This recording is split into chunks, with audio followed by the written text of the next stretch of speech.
We're actually going to be speaking now about one of the most valuable things and often one of the most underrated things in the world, which is of course water. And one of the fantastic projects which Humanity First has been establishing and indeed has established. We're talking about the Water for Life project. And to do this, we're going to be speaking to Mr. Ibrahim Asante, who is head of marketing in Ghana, and the president of the Ahmadiyya Muslim Youth Association in Ghana, Mr. Nasir Ahmad Bonsu. Assalamu alaikum warahmatullah, gentlemen. Are you there? Wa alaikum salam wa rahmatullah wa barakatuh. MashaAllah, I can already hear the upbeat tones coming in. I think we're going to have a very interesting and lively conversation. I'm first of all loving that shirt. That is absolutely amazing. Thank you. The HF shirt as well as the other shirt. Yeah, the HF shirt, sure. Guys, I actually have a vested interest in the Water for Life scheme because I kind of started to research around it and what it involves, because I was keen to actually look into possibly creating a well or building a well in one of the African countries. And I actually learned so much myself. Can you give our audience kind of an idea of what are the struggles that people are going through at the moment, not having kind of clean water to hand and having to kind of walk tens of miles to kind of just get water, and that not even clean water either? Absolutely. When you consider water being a very essential commodity, 25% of the human bones is made up of water, and over 70% of the cells of human beings made up of water, then it suffices to say that it is a critical thing for anyone, any country, any community to have. Unfortunately, in Africa in general and in Ghana to be specific, there are places where people lack decent, clean, potable drinking water. And that has so many ripple effects, talking about diseases, infectious diseases from guinea worm to bilharzia, talking about affecting the food chain because animals, for example, drink from this same filthy, quote and unquote, unclean water. It affects our food security, our food safety, and our food sovereignty as a country. And that is very, very serious. When you look at education, the lack of clean drinking water, which in most areas deprived in Ghana, affected the girl-child education. As you rightly alluded to, the fact that people sometimes travel 5 to 10 kilometers. And if we say 5 to 10 kilometers, as you can see on the screen, barefooted, not in cars, just to go and fetch water. And most of them are the women, unfortunately, and the little girls. So the girl child has no time to concentrate on their education. And most often than not, on these roads, you have other people who may even go to the extent of raping these girl child. So the lack of potable drinking water in our country, Ghana, is having a serious effect on our economy and even our national security as a whole. I think Nasir can add something to that. Yes. Assalamu alaikum warahmatullahi wabarakatuh. I'm very much grateful to Humanity First for giving us this opportunity. Just like my brother had already alluded to, I must say that back in our homeland, Ghana, the current situation of water in the rural areas, most rural areas, is very pathetic. Like he alluded to, the struggles that people go through having to walk long distances. And after having gotten to their destination, where these rivers are, when they get to these river banks, that's where they wash their clothes, that's where they take their baths, and they get exposed. They get exposed. When people see, when men who see them taking their baths, it gets them exposed, so that sometimes you realize that some of these girls are being raped. So these are serious issues that the rural areas are going through. And, you know, when the Water for Life project was started far back in 2010, so far we've been able to build, from 2010 till date, we've been able to build over 200 boreholes.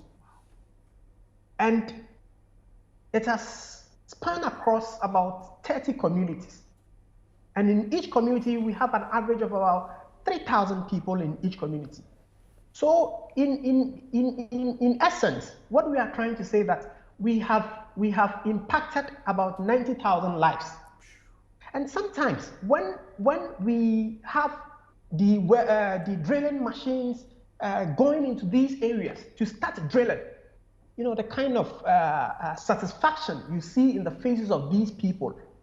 Sometimes the accolades and the gratitude they show to you, you sometimes feel that no, this is just overrated, but it is coming true down from their heart as a result of the impact, as a result of the things that had come to change. The things are formerly they used to, travel long distances where these young girls are deprived from schools because they have to wake up at dawn, follow their moms to these areas to fetch water. Whereas schools are being deprived again, having gone through all these toils, realize that on the way, some of these girls are even molested, to be precise. So some of these things that they have been going through are just something which is very pathetic. And as a result of the Water for Life project that we have, embarked on all these areas, it have alleviated all these worries and struggles that they have been going through. Absolutely. Nasir, you've put it in a very powerful and emphatic way, and I guess this is something which we all need to focus on and remember as well. Asante Sab, if you could elaborate a bit on this, but I remember something that Nasir Sab has just said, which reminded me of something which the worldwide head of the Ahmadiyya Muslim community, His Holiness Hazrat Mirza Masroor Ahmad, also said. He said that the look on the faces of children when water gushes forth for the first time, it is akin to the look on the face of people when they have won a lottery of millions or hundreds of thousands.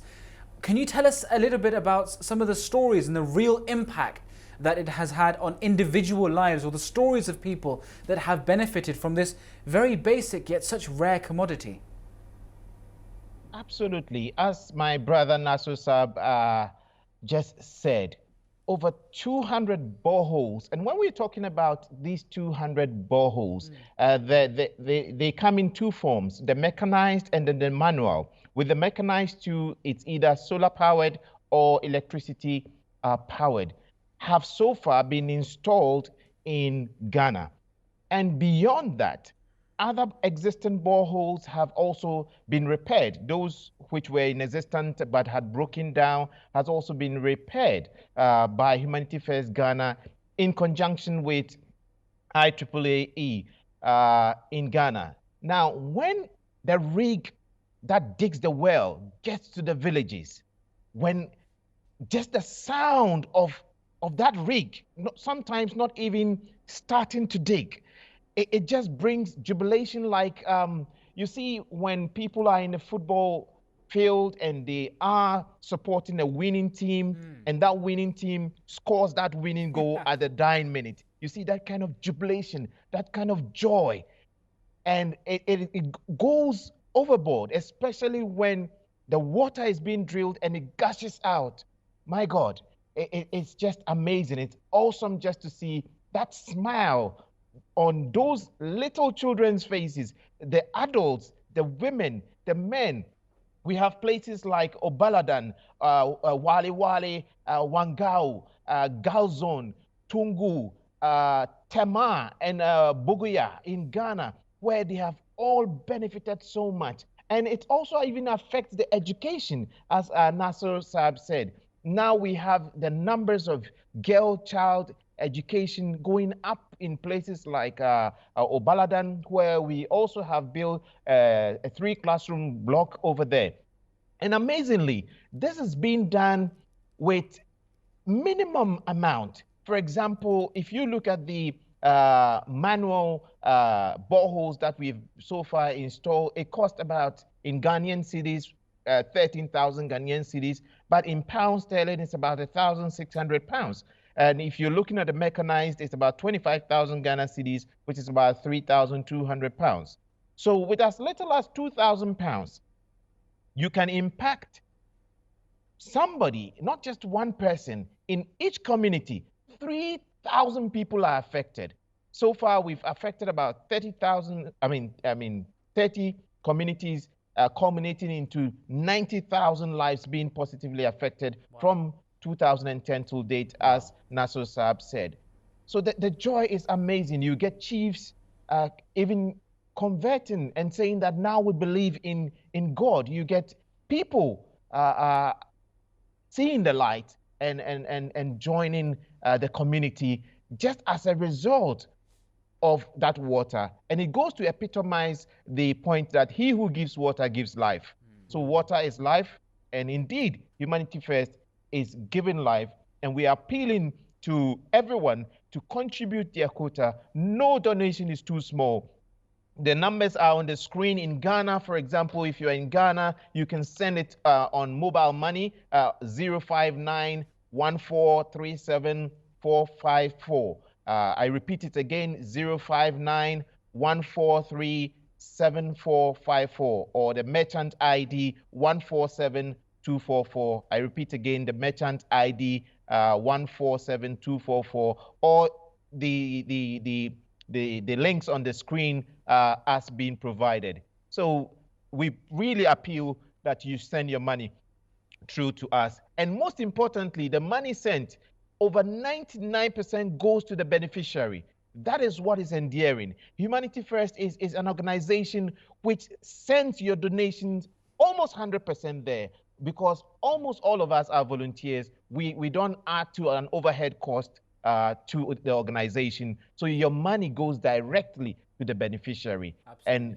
for that matter, I entreat you to look at Humanity First and support us as you may. Absolutely. Ibrahim Saab and Nasir Saab, that's Ibrahim Asante, Head of Marketing in Ghana, and Sadr of the Ahmadiyya Muslim Youth Association in Ghana, Mr. Nasir Ahmed Bonsu. Thank you very much for joining us and giving us such an inspirational account of just how much of an impact Humanity First is having on the ground.